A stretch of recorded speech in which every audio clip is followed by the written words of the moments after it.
നമസ്കാരം. ഇന്ന് രാവിലെ മുതൽ തന്നെ മലയാളത്തിലെ ടെലിവിഷൻ ചാനലുകളിലൊക്കെ തന്നെ നിറഞ്ഞു നിന്ന ഒരു ദൃശ്യമുണ്ടായിരുന്നു. രാഹുൽ മാങ്കൂട്ടത്തിൽ MLA തിരുവല്ലയിലെ ഹോട്ടലിൽ തെളിവെടുപ്പിനായി പോലീസ് കൊണ്ടുവരുന്നു. രാഹുൽ ആകട്ടെ തികഞ്ഞ പുഞ്ചിരിയോടെ, തികഞ്ഞ ആത്മവിശ്വാസത്തോടെ അവരോടൊപ്പം സഞ്ചരിക്കുന്നു. ഇത് പലരും പല രീതിയിലാണ് സമൂഹ മാധ്യമങ്ങളിൽ വ്യാഖ്യാനിച്ചത്. ഇത്രയും ഗുരുതരമായ കുറ്റം ചെയ്തിട്ട് ഇപ്പോഴും ചിരിച്ചുകൊണ്ട് നിൽക്കുകയാണ് എന്നൊക്കെ പറഞ്ഞ് പലരും വിമർശിക്കുമ്പോഴും തികഞ്ഞ ആത്മവിശ്വാസത്തോട് തന്നെയാണ് നമുക്ക് രാഹുലിൻ്റെ ശരീരഭാഷയിൽ നിന്ന് മനസ്സിലാക്കാൻ കഴിയുന്നത്. രാഹുൽ തികഞ്ഞ ആത്മവിശ്വാസത്തിലാണ് എന്ന് തന്നെയാണ് രാഹുലിൻ്റെ ശരീരഭാഷയിൽ നിന്നൊക്കെ തന്നെ നമുക്ക് മനസ്സിലാക്കാൻ കഴിയുന്നത്. CPMനെ സംബന്ധിച്ചിടത്തോളം രാഹുലിനെ പരമാവധി മാനം കെടുത്തിക്കുക എന്നുള്ളത് തന്നെയാണ് അവരുടെ പ്രധാന പദ്ധതി. അതിൻ്റെ കൂടി ഭാഗമായിട്ട് തന്നെയാണ് ഇപ്പോൾ ഇത്തരത്തിൽ രാഹുൽ മാങ്കൂട്ടത്തിലിനെ എല്ലാ സ്ഥലത്തും എത്തിച്ച്, അതായത് പൊതുജന മധ്യത്തിലേക്ക് എത്തിച്ച് അവിടെ DYFIക്കാരെ നിർത്തി കൂക്കുവിളിയൊക്കെ നടത്തി അപമാനിക്കുക എന്നുള്ളത്. ഇന്ന് പുലർച്ചെയാണ് രാഹുലിനെ തെളിവെടുപ്പിനായി തിരുവല്ലയിലേക്ക് കൊണ്ടുപോയത്. പക്ഷേ എല്ലാ മാധ്യമങ്ങളെയും പോലീസ് കൃത്യമായി വിവരം അറിയിച്ചിരുന്നു എന്ന് വേണം മനസ്സിലാക്കാൻ. നമ്മളോട് ഓർക്കേണ്ട ഒരു പ്രധാനപ്പെട്ട കാര്യമുണ്ട്. പലപ്പോഴും പല പ്രമാദമായ കേസുകളിലും പ്രതികളെ കോടതിയിൽ ഹാജരാക്കുമ്പോൾ, അതല്ലെങ്കിൽ ആശുപത്രിയിൽ പ്രാഥമിക പരിശോധന കൊണ്ടുവരുമ്പോഴൊക്കെ തന്നെ പത്രക്കാരെ അറിയിക്കാത്ത എത്രയോ സംഭവങ്ങളുണ്ട്.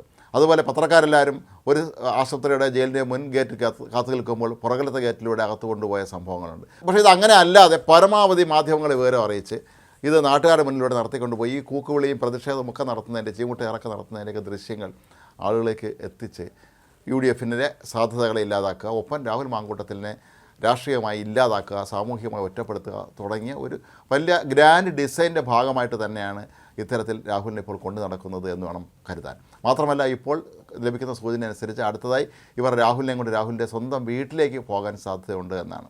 രാഹുലിൻ്റെ വളരെ ചെറിയ പ്രായത്തിന് അദ്ദേഹത്തിൻ്റെ പിതാവ് മരിച്ചിരുന്നു. അങ്ങനെ രാഹുലിനെ വളർത്തിയ അമ്മയും അപ്പോൾ അവിടെ സഹോദരിയൊക്കെ ഉള്ള വീടാണ്. അവിടെയും ഇതുപോലെ രാഹുലിനെ സ്വന്തം വീട്ടിലെത്തിച്ച് അവിടെ മാനം കെടുത്താനുള്ള ശ്രമം നടക്കുന്നുണ്ട്.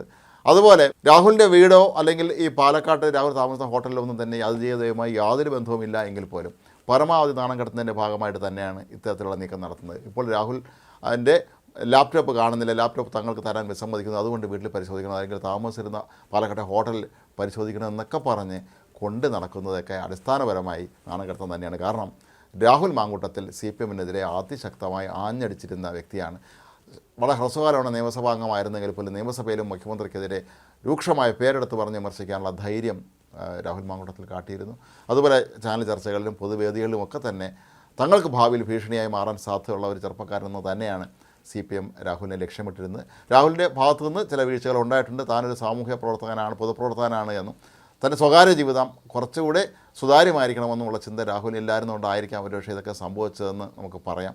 പക്ഷേ ഒരു മനുഷ്യന് ലഭിക്കേണ്ട മാനുഷികമായ പരിഗണന, ഒരു മനുഷ്യാവകാശം രാഹുലിന് ലഭിച്ചിട്ടില്ല എന്ന് തന്നെയാണ് നമുക്ക് മനസ്സിലാക്കേണ്ടത്. പോലീസ് ഇങ്ങനെ എല്ലായിടത്തും കൊണ്ട് നടന്ന് പൊതുജന മധ്യത്തിൽ അവഹേളിക്കുക എന്നുള്ള ഒരു പക്ഷേ CPMൻ്റെ തന്നെ ഒരു നിർദ്ദേശത്തിൻ്റെ, നേരത്തെ പറഞ്ഞ പോലെ ഗ്രാൻഡ് ഡിസൈൻ്റെയൊക്കെ ഭാഗമായിട്ട് തന്നെ ആയിരിക്കാം രാഹുലിനെ ഇത്തരത്തിൽ കൊണ്ടു നടക്കുന്നത്. പക്ഷേ രാഹുലാകട്ടെ തികഞ്ഞ ആത്മവിശ്വാസത്തിലാണ്. അദ്ദേഹത്തിൻ്റെ ശരീരഭാഷയിൽ നിന്നും ഈ പുഞ്ചിരിയിൽ നിന്നൊക്കെ മനസ്സിലാക്കാൻ കഴിയുന്നത് നിയമപരമായി ഞാനിതിനെ നേരിടും എന്നുള്ളത് തന്നെയാണ്.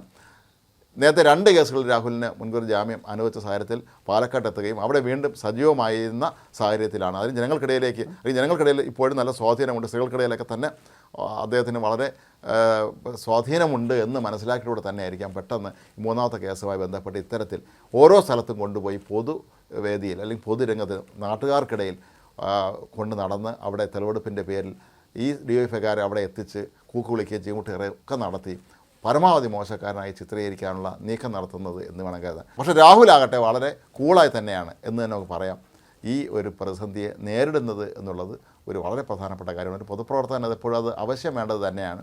എങ്കിലും പരമാവധി തന്നെ അപമാനിക്കാനുള്ള ശ്രമം നടക്കുന്നുണ്ട് എന്ന് രാഹുലിന് വ്യക്തമായിട്ട് അറിയാം. അതിൻ്റെ കൂടി ഭാഗമായിട്ട് തന്നെ ആയിരിക്കാം ഇത്രയും മോശമായ രീതിയിൽ, ഇത്രയും ക്രൂരമായ രീതിയിൽ പരസ്യമായി അപമാനിക്കപ്പെട്ടിട്ടും ഇപ്പോഴും പുഞ്ചിരിയോടുകൂടി ജനങ്ങളെ നേരിടാൻ രാഹുൽ തയ്യാറായിരിക്കുന്നത് എന്ന് വേണം കരുതാൻ.